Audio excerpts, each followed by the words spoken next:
Look what I picked today. The two different kinds of cucumbers. These smooth ones are the Isnik, and the prickly ones are the Quarantine. And then a couple of crookneck butterbelly squash. Okay, I just washed these pickles to rub off the blossom end. The blossom end is where the enzymes will keep making the pickle age. A lot of times when you make pickles, you cut off the blossom end. So the end opposite the stem is the blossom end. There's the stem end, and there's the blossom end. But what I found out, I am never going to grow these kind of gherkins again, these Quarantine. These things are like handling cactus. I feel like I've got little splinters in my hand, so I don't know. I'll have to use gloves maybe next time to pick them. I also picked these today. It's about a pint, about a dry pint. They're pretty small. Look how much these green beans have grown. Now if I had a whole row like that, I would have enough green beans to eat. But I think it's just a few of these plants that are a little bit ahead of the other ones. But I'll bet by the end of the week, we'll have some green beans. You see this empty spot here next to the cabbages? That was broccoli. I pulled it up yesterday. I picked some shoots off. That was a nice bowl full. Took them in the house, started washing them, and saw little green broccoli worms. Like, that's it. I pulled them up, threw them out, and we're going to plant some more green beans here as soon as we get a little bit of rain. Okay, well, I pulled this white beet, this avalanche, and you know, I've never tried beet greens. I think you're supposed to cook them first, but we're going to see what this tastes like. It's a new little leaf, and I'm not going to eat this. I'm going to cook this one first, but that was pretty good. Let's try another one. I see another little green leaf.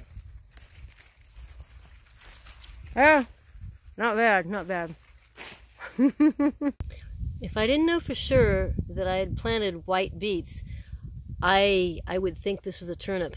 We're going to cook it and see. It better taste like a beet and not like a turnip. When I have a lot of red beets to do, like I did last year, I cook them in the Instapot, and it takes a long time, a good hour. I only have one white beet here, and I try to look up air fryer recipes, and all it shows is beet chips. Not interested in that. It says you can eat these white avalanche ones raw, so we're going to try that. I've never eaten a raw beet before, so I have no idea what it's going to taste like. But then I'd never eaten a beet leaf before either. Wasn't sure about that. I cut it really thin, so it looks like a, I don't know, it looks like a raw potato slice.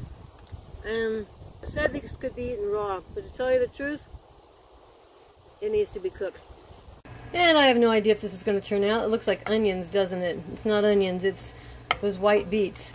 And I noticed, just like apples do, they oxidize, they start turning brown. As soon as I peeled it, it started turning brown. I don't have a whole lot of hope for this.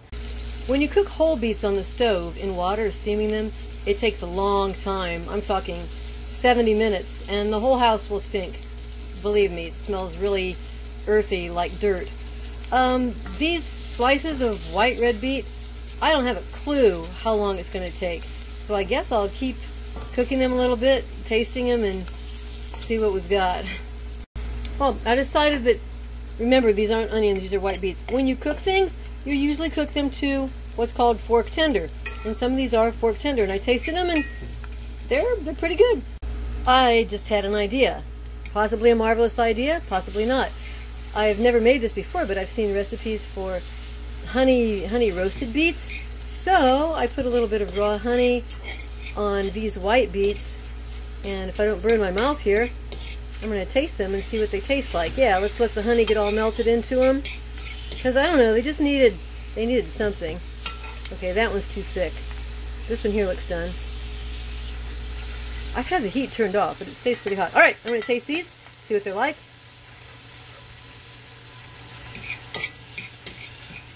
That's actually really good. Just that little, you saw the little tiny bit of honey I used. A little bit of honey on there makes a world of difference. Now I can feel happy eating these.